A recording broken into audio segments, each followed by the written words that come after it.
আসসালামু আলাইকুম। আমি মোহাম্মদ রফিকুল ইসলাম, ক্যারিয়ার হাবের পক্ষ থেকে আপনাদেরকে জানাচ্ছি স্বাগতম। আমরা আজকে অ্যাডোবি এক্সডি টুলস এবং ডিটেলস দেখব। আমরা অ্যাডোবি এক্সডিটি ওপেন করে নিচ্ছি। অ্যাডোবি এক্সডিটি ওপেন করার পর এখান থেকে আমি র্যান্ডমলি আইফোন 13 মিনিটা নিয়ে নিচ্ছি।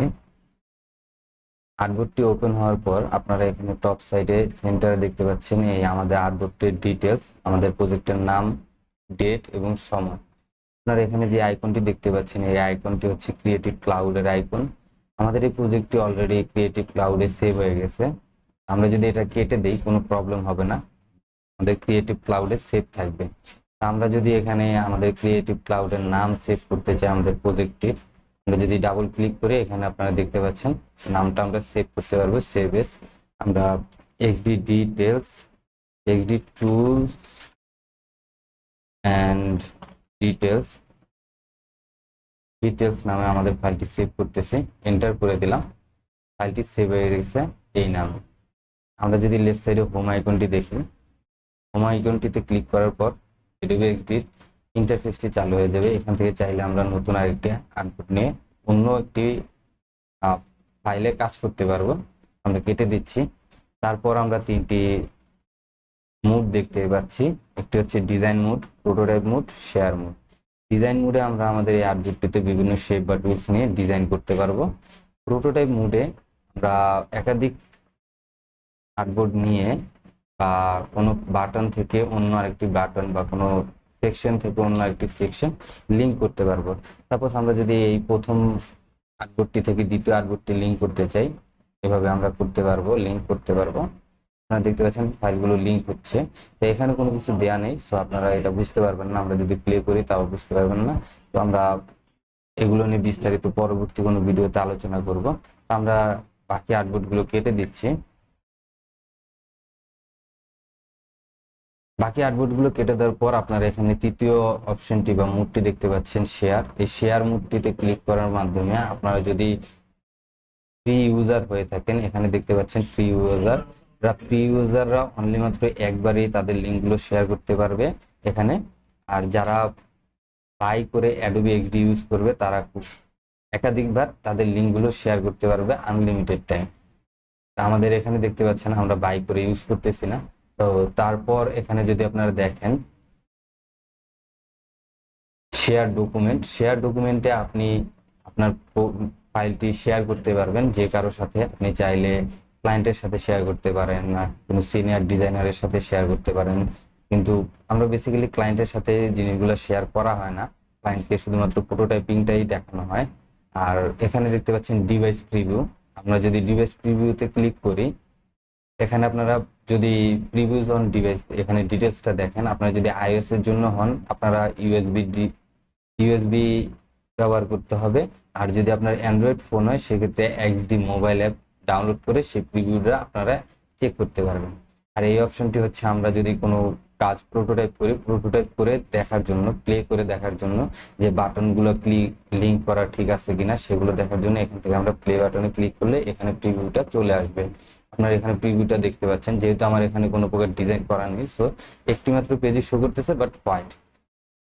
আমরা যদি শেয়ার মোড থেকে ডিজাইনে চলে যাই, ডিজাইনে চলে যাওয়ার পর আপনারা এখানে দেখতে পাচ্ছেন আমরা একটি শেপ নিয়ে নিব। আমরা একটি শেপ নিয়ে নিলাম। শেপ নেওয়ার পরে এখানে আপনাদের ফিলের কালার এবং বর্ডারের কালার এগুলো আপনাদেরকে পূর্বেও দেখিয়েছি। তারপরে এখানে একটি অপশন আপনাদেরকে আবারও দেখিয়ে দিই। আমরা যদি এখানে জুম করি, আমরা এখানে জুম করলাম, জুম করলে এখানে দেখতে পাচ্ছেন সরি স্ট্রোকটিক কর্নারটা এখনো একদম কর্নার আছে।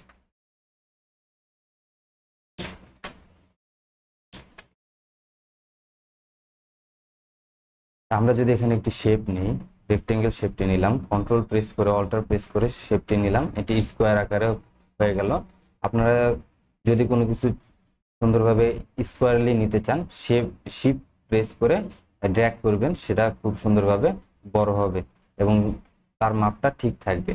এবং আপনারা যদি অল্টার প্লাস শিফট প্রেস করেন তাহলে উপর নিচ চতুর্দিক থেকে সমানভাবে ড্র্যাগ করলে বড় হবে এবং ছোট হবে। আমরা যদি এই শেপটিকে রোটেট করতে চাই, এই শেপটি সিলেক্ট করে টপ কর্নার বা লেফট কর্নার যে কোনো কর্নারে গিয়ে আমরা যদি এই আইকনটি আশা করে এটাকে রোটেট করে দিই, এটা রোটেট হয়ে যাবে। আপনারা দেখতে পাচ্ছেন রোটেট হয়েছে। আমরা যদি এখন আমাদের বর্ডারটা এখানে আমরা আমরা যদি দেখাই, বর্ডারটা কি একদম কোনাকুনি আছে। তো আমরা যদি বর্ডারটাকে কার্ভ করতে চাই, আমাদের বর্ডারটা শুধুমাত্র বর্ডারটা কার্ভ করতে চাই, এখানে দেখতে পাচ্ছেন বর্ডারটা কার্ভ হয়ে গেছে এবং ভিতরের দিকে আমাদের যে ফিলটা আছে সেই ফিলটা কার্ভ হয়নি।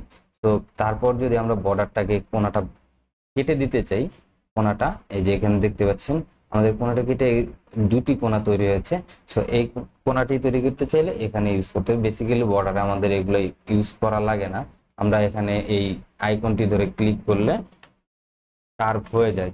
যদিও এটা এভাবে কার্ভ করলে চতুর সাইডে কার্ভ হয়ে যায়। আপনি যদি অল্টার প্রেস করে একটি কোনা, আপনি যদি অল্টার প্রেস করে একটি কোনা টানেন, এভাবে দেখতে পাচ্ছেন এখানে শুধুমাত্র একটি কর্নারই কার্ভ হচ্ছে।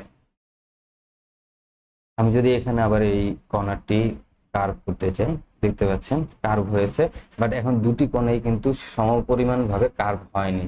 তো আমি যদি এখানে কার্ভ করতে চাই দুটি কোণের সমানভাবে, এখানে দেখতে পাচ্ছেন 75 পিক্সেল কার্ভ হয়েছে টপ সাইডে, টপ রাইট কর্নার, এবং এখানে দেখতে পাচ্ছেন 85% কার্ভ হয়েছে লেফট বটম কর্নার। আমরা যদি সমান করতে চাই, এখানে যদি আমরা 50 পিক্সেল ইউজ করি এবং এখানে যদি 75-এর জায়গায় আমরা 50 পিক্সেল কার্ভ করি, এখানে দেখছেন দুটি কর্নারই সমান হয়েছে।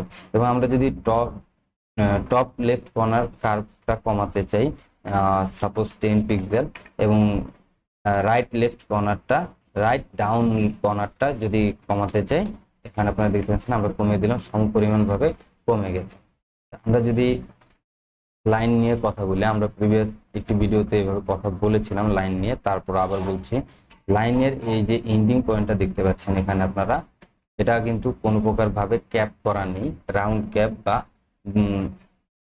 বুট ক্যাপ করা আছে, বাট রাউন্ড ক্যাপ করা নেই, এবং প্রজেক্টিং ক্যাপ করা নেই।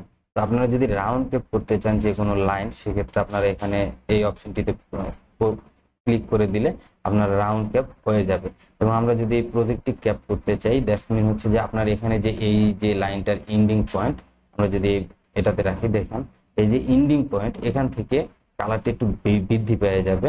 তো আমরা যদি প্রজেক্টিভ ক্যাপ ইউজ করি, দেখতে পাচ্ছেন আমাদের এন্ডিং পয়েন্টটা এখানে লাইনটির, এবং এটি বৃদ্ধি পেয়ে এখানে চলে এসেছে।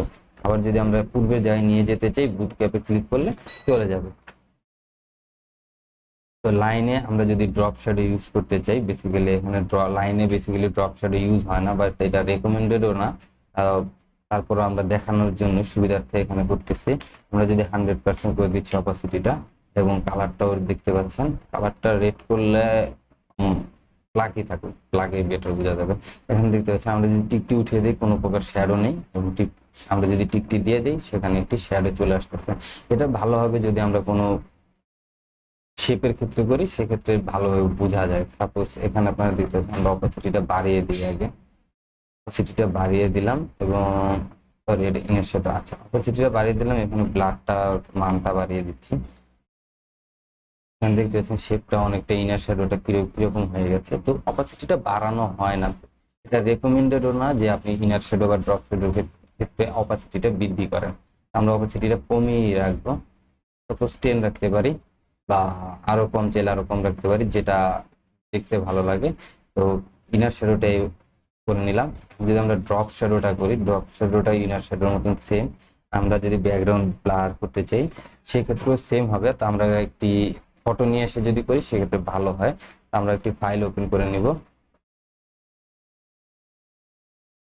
এক্সপোর্ট করে নিই, এক্সপোর্ট ইম্পোর্ট, ইম্পোর্ট থেকে আমরা এই ছবিটি ক্লিক করে ইম্পোর্ট করি। আপনারা এখানে দেখতে পাচ্ছেন ছবিটি অনেক বড়। তো যদি আমরা বাইরে ক্লিক করি, এখানে শুধুমাত্র এই আর্টবোর্ডটিতে যতটুকু ছিল ততটুকু এখানে শো করতেছে। এখন আমরা যদি এই সেম ছবিটি, সেম ফাইলটি, সেম পিকচারটি আমরা একটি শেপ নিয়ে করি, এখানে আমরা একটি শেপ নিয়ে নিচ্ছি। এই শেপের মধ্যে যদি আমরা ড্রপ এন্ড ড্র্যাগ করি আমাদের ছবিটি, আমরা ছবিটি শেপের মধ্যে ড্রপ এন্ড ড্র্যাগ করলাম, আমরা কিন্তু সেম ছবিটি এখানে ইউজ করতেছি। বাট এখন যদি আমরা বাহিরের দিকে ক্লিক করি, দেখেন বাহিরের দিকে ক্লিক করলাম, বা ভিতরেও যদি আমরা ডাবল ক্লিক করি, বাহিরের দিকে খুব বেশি অংশ নেই। আমাদের যেই শেপটি নিয়েছি এই শেপের মধ্যে যতটুকু পরিমাণ ছবিটা মানাবে ঠিক ততটুকু পরিমাণ ছবিটা এখানে শো করতেছে। আর আপনি যদি ফিল করেন যে ছবিটি আমরা ডানে বামে কোথাও সরাতে চাই, আমাদের ফেসটা আর একটু রাইট সাইডে করতে চাই, আমরা যদি রাইট সাইডে নিতে চাই আর একটু, যেহেতু আমাদের ছবিটি বড় সেক্ষেত্রে আমাদের বাইরের দিকে কিছুটা অংশ ছিল, আমরা যদি এখানে দেখেন আমরা রাইট সাইডে করলাম। এখন আমরা কোনো শেপ যদি এটাকে ব্লার করে উপরে ইউজ করতে চাই সেটা আমরা ইউজ করতে পারবো, লাইক এরকম যে আমরা একটি শেপ নিলাম, স্ট্রোকটা সরিয়ে দিলাম, বেসিক্যালি ব্যাকগ্রাউন্ড ব্লারটা আমরা ওকে করে দিচ্ছি এবং মানটা একটু কমাতে চাইলে কমিয়ে দিতে পারবো, আমরা আমরা কমিয়ে দিয়ে বা বাড়িয়ে দিয়ে আমাদের ইচ্ছা মতন আমরা কাজটা করতে পারবো। তো ব্রাইটনেসটাও সেম, ব্রাইটনেসটা চাইলে কমিয়ে বাড়িয়ে দেখতে পারেন যেভাবে ভালো লাগে। ব্লারটা একটু কমই বেটার ভালো লাগতেছে। অপাসিটিটা চাইলে আমরা অপাসিটিটা আমাদের শেপের কিন্তু হোয়াইট নেওয়া কালারটা অ্যাকচুয়ালি আমরা যদি এখানে রেডও করি, আমাদের অপাসিটির কালারটা রেড বা ব্লু যদি করি আমরা এখানে, কিন্তু কোনো ফায়দা হবে না, কারণ এখানে ব্লার করা এটা আপনাকে কালারটা শো করবে না। কিন্তু যদি আমরা অপাসিটিটা কমিয়ে দিই, এখানে দেখতে পাচ্ছেন কালারটা কিন্তু শো করতেছে, ব্লারটাও আছে এবং কালারটা শো করতেছে। কিন্তু আমি অপাসিটিটা যদি সম্পূর্ণ করে দিই সেক্ষেত্রে ব্লারটা থাকবে না, কিন্তু অপশনটি চালু থাকবে কিন্তু ব্লারটা থাকবে না। আমরা অপাসিটিটা অবশ্যই কমিয়ে রাখবো যদি কালার শো করতে চাই, অবশ্যই যতটুকু আমাদের পর্যাপ্ত হয় সেই ক্ষেত্রে আমরা ততটুকুই রাখবো। তো বন্ধুরা আজকের জন্য এই পর্যন্তই। আগামী ভিডিওতে আমরা আপনাদেরকে অন্য নতুন কিছু শেখানোর চেষ্টা করব। তো আমাদের সাথে থাকার জন্য ধন্যবাদ। আমাদের চ্যানেলটি সাবস্ক্রাইব করতে ভুলবেন না, আমাদের ভিডিওগুলো লাইক কমেন্ট শেয়ার করতে ভুলবেন না। আসসালামু আলাইকুম।